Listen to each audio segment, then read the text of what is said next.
You're looking for somewhere to stand. Not advice. Ground. Something underneath you that holds. A principle, so you don't have to decide the same thing twice. A job that answers the question of what you are. A person who will still be there. A routine that survives a bad week. A sentence about yourself you could say out loud and mean. You have found a few. Each one held for a while. Then it moved. And every time one moved, you drew the same conclusion. That you picked wrong. That the right one is still out there, and you have not looked hard enough yet. So you go looking again. Someone asked that question out loud 2,500 years ago, and it is how the Diamond Sutra opens. Not the answer, the question. Chapter 2. Before any teaching is started, Subhuti asks, where should the mind rest? How should it be brought under control? Notice what kind of question that is. It asks for a location. The Buddha does not correct him. He does not say you are asking the wrong thing. He says, listen, and I will tell you.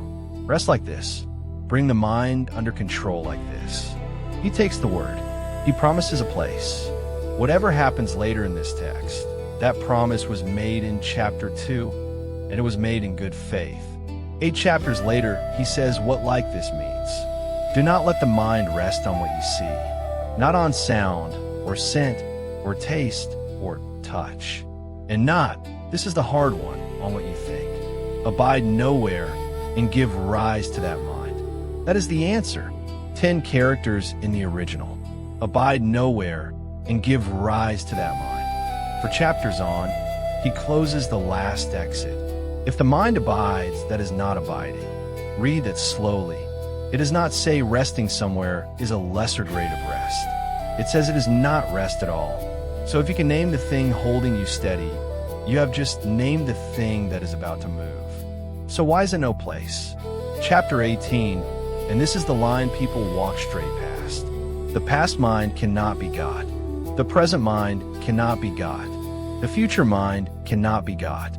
Read the middle one again. You have been told the trouble is simple. You live in yesterday. You rehearse tomorrow. And the cure is to come back to now. The sutra takes that away too. The ground is missing, and so is the thing that was going to stand on it. Now, look at what you were actually holding. I keep my word. That one holds until it starts making your decisions for you, and you keep a promise you should have broken. I'm not the kind of person who gives up on people. That is the expensive one. It keeps you somewhere long after you knew. My health, you did not choose that floor. You were standing on it before you could think. It shifts on its own schedule and does not ask whether you're ready.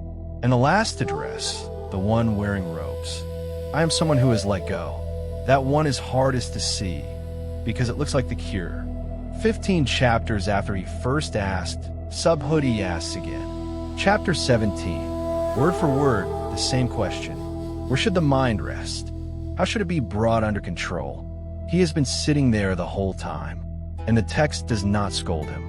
Nobody says you should have understood this by now. The Buddha answers again, and answers patiently, as though it were the first time. That repetition is not a flaw in the text. It is the most honest thing in it. The question does not get answered once and stay answered. You'll ask it again. You're going to ask it again next week. A question that asks for a location cannot be answered here. This text has no location to give. It can only be outlived. And notice what was never taken away. Abide nowhere and give rise to that mind. The second half is still standing there. The instruction was never to shut down, not blankness, and not the flat voice of someone who has arranged not to care. The mind still rises. It just rises without a floor. That is the whole offer. It is less than you wanted. You wanted the ground to finally hold still. What you get is no ground, and you are still here, and nothing has fallen. You will still keep your word. You will still stay with people. You will still get old. None of it will be steady. None of it ever was. The difference is what you do with the movement. You stop reading it as evidence that you chose wrong. Not a person who finally found somewhere to stand. A person who no longer needs the floor to hold.